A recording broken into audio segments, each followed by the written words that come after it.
UEFA champions ലീഗിൽ FC Barcelona quarter ഫൈനലിൽ ഇന്ന് നടന്ന രണ്ടാം പാദ പ്രീ ക്വാർട്ടറിൽ ഇറ്റാലിയൻ ക്ലബ് നാപ്പോളിയെ തകർത്താണ് ബാഴ്സലോണ ക്വാർട്ടർ ഉറപ്പാക്കിയത്. ഇന്ന് സ്വന്തം മൈതാനത്ത് 1-3 ഗോളുകൾക്കാണ് ബാഴ്സലോണ വിജയിച്ചത്. ആദ്യ പാദത്തിൽ ഇരു ടീമുകളും ഓരോ ഗോളടിച്ച് സമനിലയിൽ പിരിഞ്ഞിരുന്നു. Aggregate score 4-2. മത്സരത്തിൽ 20 മിനിറ്റിനിടെ ബാഴ്സ 2 ഗോളുകൾക്ക് മുന്നിലെത്തി. 13-ാം മിനിറ്റിൽ റഫീഞ്ഞയുടെ അസിസ്റ്റിൽ ഫെർമിൻ ലോപ്പസ് ബാഴ്സയ്ക്കായി ആദ്യ ലീഡ് നൽകി. പിന്നാലെ 17-ാം മിനിറ്റിൽ ഒരു കൗണ്ടർ നീക്കത്തിനൊടുവിൽ റഫീഞ്ഞയുടെ ഗോൾ ശ്രമം പോസ്റ്റിൽ തട്ടിത്തെറിക്കവേ ക്യാൻസലോ ബാഴ്സയുടെ ലീഡ് ഇരട്ടിയാക്കി.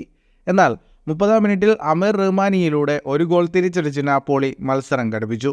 രണ്ടാം പകുതിയിൽ 83-ാം മിനിറ്റിൽ സെർജി റോബർട്ടോ നടത്തിയ മികച്ചൊരു നീക്കത്തിനൊടുവിൽ ലെവൻഡോസ്കി ബാഴ്സയുടെ 3ാം ഗോളും വിജയവും പൂർത്തിയാക്കി.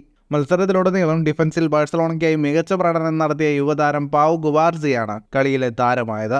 മത്സരത്തിന്റെ കണക്കുകളിലേക്ക് വന്നാൽ 52% സമയവും പന്ത് കൈവശം വെച്ച് കളിച്ചത് നാപ്പോളിയായിരുന്നു. 14 ഷോട്ടുകളാണ് നാപ്പോളി തൊടുത്തത്, 4 ഷോട്ട് ഓൺ ടാർഗറ്റ്. 473 പാസുകൾ 83% കൃത്യതയോടെ നാപ്പോളി പൂർത്തിയാക്കി. 24 ഷോട്ടുകളാണ് FC ബാഴ്സലോണ തൊടുത്തത്, 10 ഷോട്ട് ഓൺ ടാർഗറ്റ്. 459 പാസുകൾ 81% കൃത്യതയോടെ ബാഴ്സലോണ പൂർത്തിയാക്കി. 2020 ശേഷം ആദ്യമായാണ് ബാഴ്സലോണ ചാമ്പ്യൻസ് ലീഗ് ക്വാർട്ടറിൽ എത്തുന്നത്. ഫുട്ബോൾ ലോകത്തെ കൂടുതൽ വാർത്തകൾക്കും വിശേഷങ്ങൾക്കുമായി സ്പോർട്സ് കഫേ പോലെ തന്നെ സബ്സ്ക്രൈബ് ചെയ്യുക.